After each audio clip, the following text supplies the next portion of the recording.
Hey guys, how are you? Angie Bloom. Today I'm going to show you how to make your very own soap at home. This is one of my ultimate favorite hacks. I'm excited for this and will ultimately, down the road, it's going to help your environment, it's going to save you money in the long run, and also educate why not all soaps are created equal, because they are not. When I think about eventually swapping out my personal care products and just my home products to safer for me, what has worked really well for me and what I encourage all of my clients to do is to start with just one thing at a time, so you don't overwhelm yourself and sabotage yourself from doing absolutely anything. It makes it so much more easy and flow-like to be able to step in to do one thing at a time.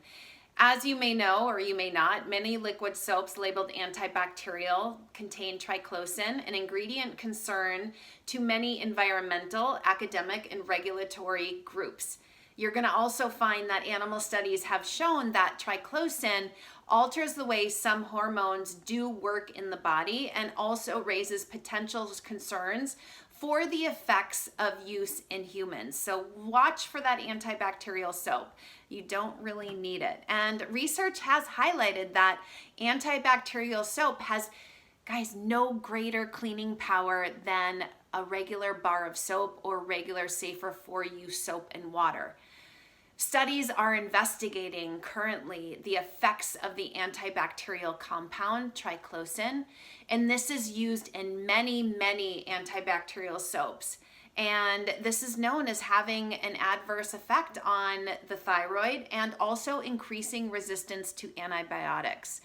You're also going to find that lab findings published in the Journal of Antimicrobial Chemotherapy, they also, guys, highlighted that in tests against 20 strains of bacteria, that the antibacterial soap containing 0.3% triclosan was no more effective at killing germs than regular soap when used in day-to-day conditions, such as, let's say, washing your hands at work, at school, or even at home.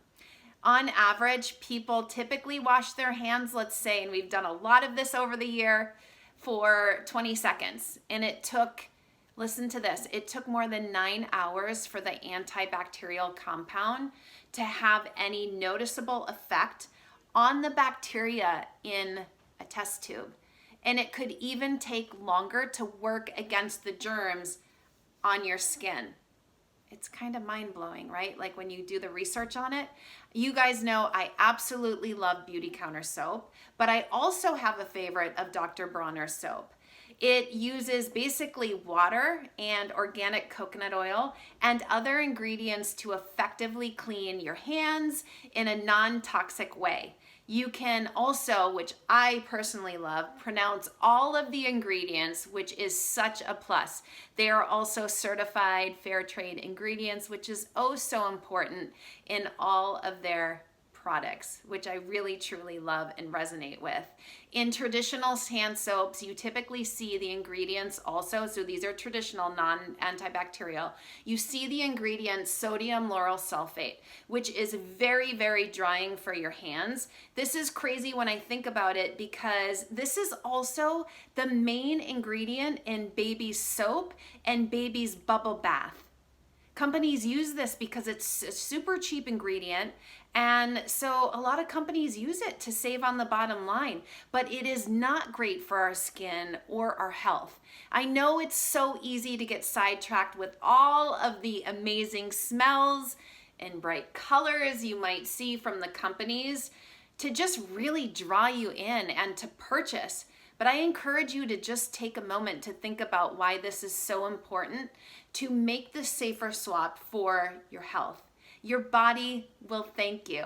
I also don't love the greenwashing piece of a lot of companies stating that the sodium lauryl sulfate is natural, because this is false.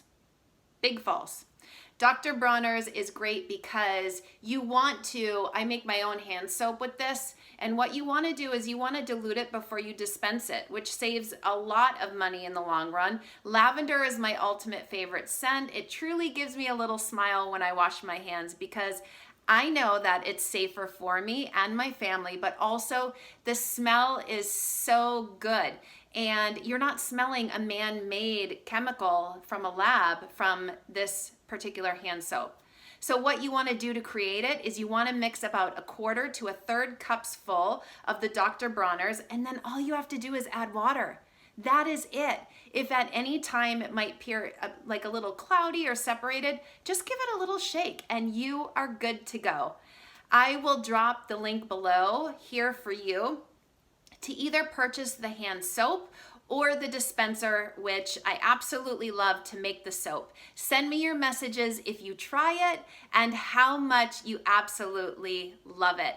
I love this safer little hack. I hope that you will too. Okay guys, so I'm gonna show you exactly how to do it. So this is the little hand soap dispenser that I purchased on Amazon. It is glass. I love glass because it's also better for the environment.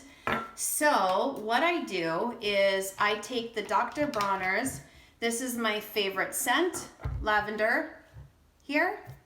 I love the message, heal earth, can't agree more.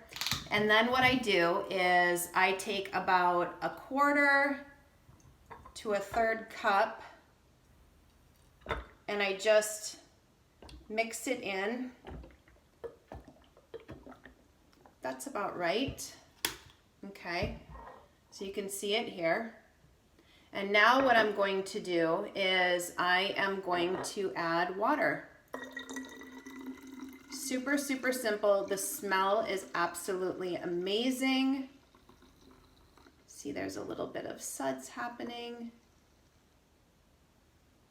Okay, then all I'm gonna do is I'm gonna screw the cap back on, give it a little shake, and here is my homemade hand soap. Saving on the plastic, got a little bit of suds here, saving on plastic, and it smells absolutely incredible. I hope you love this hack and let me know if you try it. We'll see you guys later.